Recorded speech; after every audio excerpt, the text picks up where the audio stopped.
Pona nini chauffeur soki atuti moto bakimaka mokola lelo ba réagisaki na micro ya Blaise Mpoko na Nana Mwati.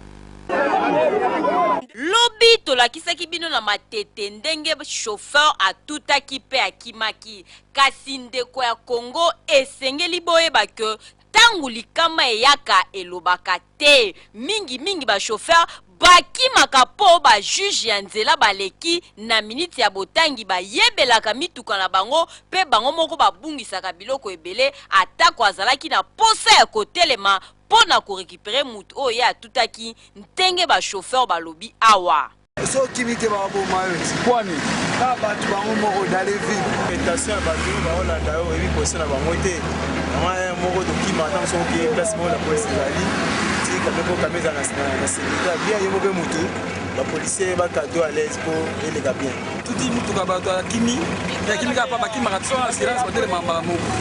wa bigi so tuti mutu kufi so na assurance ba cadre car na mutu akeno na la police car so na assurance ba kutana ko mutu ka on ma charge pembe surtout chauffeur s'agit prison à prison ba mso tuti ka car na telema awolo kimi wala na petit chauffeur ya solo ba chauffeur bolobi kasi esengeli boyeba ke mibeko ya nzela pe ezalaka esengeli kotosa yango pona ko éviter ba accident kasi bino pe ba juge ya nzela ba oyo bozalaka ndinga